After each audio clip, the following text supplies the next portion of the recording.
दो थ्योरम दिए हैं, इसको देख लेते हैं। Terminated decimal expansion theorem first क्या कर रहा है कि every rational number having terminated decimal expansion can be expressed in the form p by q where p and q are coprime. p और q क्या है, को प्राइम है, यानी कि p और q का हाईएस्ट कॉमन फैक्टर 1 होगा। p और q को प्राइम है, यानी कि उन दोनों का HCF क्या होना चाहिए 1। यानी कह सकते हैं कि ये रेशनल नंबर का क्या है, स्टैंडर्ड फॉर्म है, सिंपलेस्ट फॉर्म है। p by q क्या है, रेशनल नंबर का स्टैंडर्ड फॉर्म है। q is in the form 2 का पावर m into 5 का power n where m and n are non negative integers. तो जैसा कि मैंने अभी आपको एक्सप्रेस किया, एक टर्मिनेटिव डेसिमल एक्सपेंशन को लेकर दिखाया, वही चीज यहाँ पे भी करना है। तो हम लोग यहाँ पे क्या करने वाले हैं, इसको प्रूफ करके देखने वाले हैं कि जो रेशनल नंबर होगा उसका टर्मिनेटिव डेसिमल एक्सपेंशन अगर p by q के फॉर्म में है तो वहां कह सकते हैं कि q किस फॉर्म में रहेगा, 2 का पावर m into 5 का power n where m and n are non negative integer. ठीक है, समझ रहे हैं ना।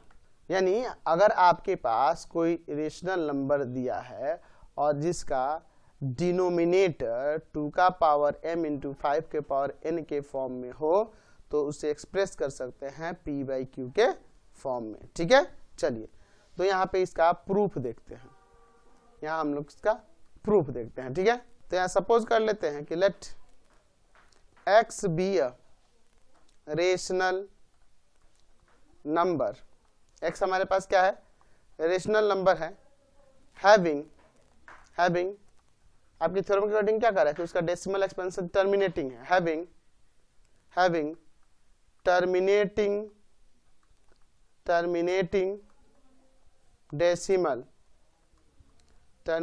Decimal expansion. इसका डेसिमल एक्सपेंशन क्या है जी, टर्मिनेटिंग है। देन x को हम लोग कैसे लिख सकते हैं जी, x को कैसे लिख सकते हैं, तो a बाई 10 का पावर k ले लेते हैं। जानते हैं कोई भी था, आप जैसे 1.23 लिख रहे हैं तो इसको अगर देखा जाए तो 123 बाई 100, यानी आप लिख सकते हैं 123 बाई 10 का स्क्वायर। तो जो भी आपके पास टर्मिनेटिंग डेसिमल एक्सपेंशन रह रहा है उसको आप जब भी लिख रहे हैं तो डिनोमिनेटर में क्या आ रहा है, 10 ऑफ द पावर आ रहा है। तो जब ये x टर्मिनेटिंग डेसिमल एक्सपेंशन है तो x को हम लोग a बाई 10 का पावर k कर दिए, और वहां k क्या है, where k belongs to positive integer, कोई पॉजिटिव इंटीजर है। ठीक है, पॉजिटिव इंटीजर। अच्छा अब देखिए यहाँ पर हम इसे ऐसे लिख सकते हैं कि नहीं, 2 into 5 का पावर k, यानी कहना मतलब a बाई 2 का पावर k इंटू 5 का पावर k। अच्छा अब क्या करते हैं, ये जो हम लोग रेशनल नंबर लिखे हैं इसमें से ऊपर और नीचे कुछ कटने वाले भी हो सकते हैं ना जी, कुछ कटने वाले होंगे, आपका 2 से कुछ कट जाए या 5 से कट जाए, कुछ कटने वाला होगा, हो सकता है कटने वाला हो।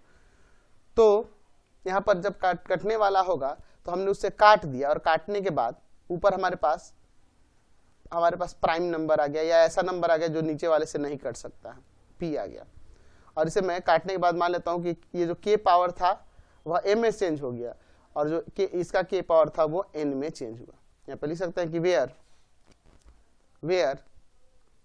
m and n belongs to non-negative integer, non-negative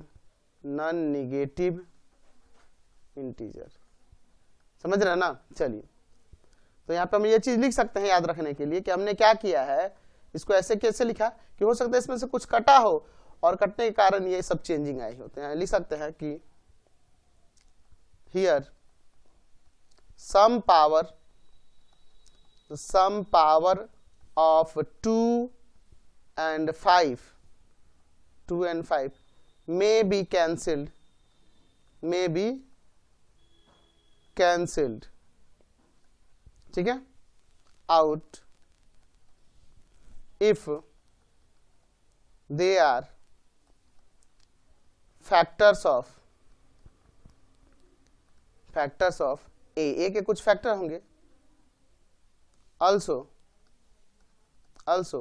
ये जो m n इक्वल भी हो सकता है और नहीं भी हो सकता है। ऑल्सो यहाँ पर लिख सकते हैं कि m and n may be equal, हो सकता है इक्वल हो सकता है ना, नहीं भी हो सकता है। अब देखिए x इक्वल टू ऊपर p है और इस पूरे को हम q ले लेते हैं और कॉमा देकर लिख देते हैं कि वेयर q इक्वल टू में 2 का पावर m और इंटू 5 का पावर n, ऐसे आप लिख सकते हैं ना जी। And m and n are non negative integer, non negative integer. तो हमने यहां पर दिखा दिया कि अगर वह टर्मिनेटिव डेसिमल एक्सपेंशन है तो उसे आप p/q के फॉर्म में एक्सप्रेस कर सकते हैं, कोई दिक्कत नहीं है। चलिए